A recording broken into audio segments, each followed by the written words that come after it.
इसका नाम है मेरा लहू जुल्फ़िकार अली भुट्टो सियासत और शहादत। ये मेरी अपनी किताब है और ये किताब एक हवाले से सिंध के अंदर कम अज़ कम पीपल्स पार्टी की बाइबल के तौर पे मानी जाती है। ये जुल्फ़िकार अली भुट्टो पर लिखी जाने वाली किताबों में एक सर फहरिस्त किताब है।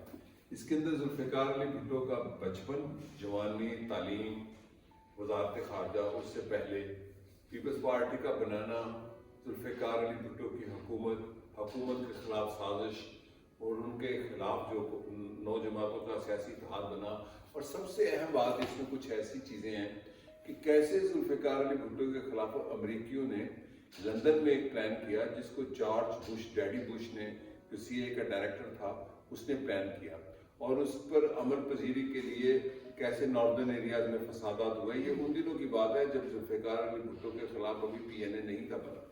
और फिर कौमी इत्तेहाद ने जो ऑपरेशन फेयर प्ले से पहले तहरीक चलाई निज़ाम मुस्तफ़ा के हवाले से जुल्फ़िकार अली भुट्टो के ख़िलाफ़ इंतखाबात की धांधली में कैसे अमरीकियों ने वो सारा प्लान किया, कैसे फंडिंग की। इसके अंदर कुछ ऐसी चीज़ें शायद जो दूसरी किताबों में नहीं। और फिर ऑपरेशन फेयर प्ले की हकीकत क्या है वो भी चैप्टर इसमें है। जुल्फ़िकार अली भुट्टो के खिलाफ मुकदमे कत्ल क्या था और उस मुकदमे कत्ल में क्या फ्लॉज थे कि क्या जो FSF जुल्फ़िकार अली भुट्टो में फेडरल सिक्योरिटी फोर्स थी, उसके पास जो बंदूक होती थी और उस बंदूक में जो गोली होती थी वो गोली तो वहाँ से मिली नहीं अदालत में, ये भी साबित हुआ। और कातिल ने कहाँ मारा? उस जगह पे मारा जहाँ पे भगत सिंह को फांसी हुई। और जो भगत सिंह को जब फांसी हुई तो उस वक्त मैजिस्ट्रेट कौन था? वो था अहमद रजा कसूरी का बाप। उसने भगत सिंह को फांसी दी। उसी जगह जुल्फ़िकार अली भुट्टो पर मारने का इल्ज़ाम है कि अहमद रजा कसूरी को कत्ल करवाना चाहता था, जहाँ पे वो मैजिस्ट्रेट नवाब मोहम्मद अहमद खान कत्ल हो गया। मेरी तहकीक के मुताबिक एक स्नाइपर था जिसने शायद भगत सिंह का बदला लिया, उसके सजाए मौत का। और उस मुकदमे की तफसील कि जस्टिस शफीर रहमान ट्रिब्यूनल बना, कैसे जुल्फ़िकार अली भुट्टो ने अपने खिलाफ FIR होने की इजाज़त दे दी।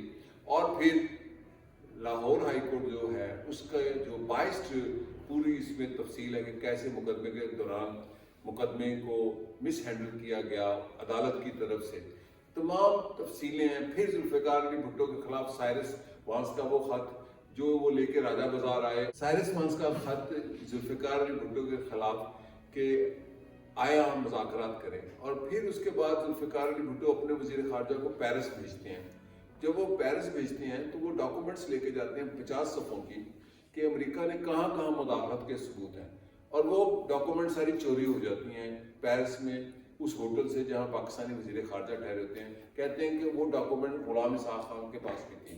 तो ऐसे इस सारे मुकदमे की और फांसी की रात क्या थी, जुल्फ़िकार अली भुट्टो का ख़ानदान क्या है, ये पाकिस्तान की एक दिलचस्प सियासी किताब है। और अहम बात यह है कि ये मैंने 19 साल की उम्र में लिखी और 25-26 साल की उम्र में छपी और मोहतरमा बेनज़ीर भुट्टो ने इसका दिबाचा लिखा। इसके अंदर जिन्होंने अपने आप को आग लगाकर शहीद हो गए जुल्फ़िकार अली भुट्टो की रिहाई के लिए, उनके ऊपर भी चैप्टर है। ये दिलचस्प किताब है सियासत को जानने के लिए, तारीख को जानने के लिए, ज़िया-उल हक़ के जबर को जानने के लिए, जुल्फ़िकार अली भुट्टो की पीपल्स पार्टी कैसे बनी और उसके क्या नज़रियात थे, भुट्टो साहब के साथ जो खिलाफ साजिशें हुई वो क्या थी।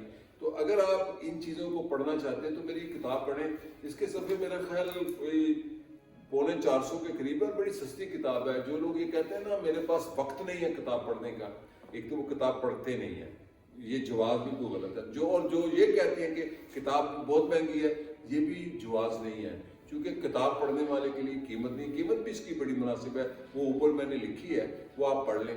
अगर आप ये किताब पढ़ेंगे और आप मंगवाएंगे तो मैं अपने दस्तखत के साथ आपको ये किताब रवाना कर दूंगा। शुक्रिया।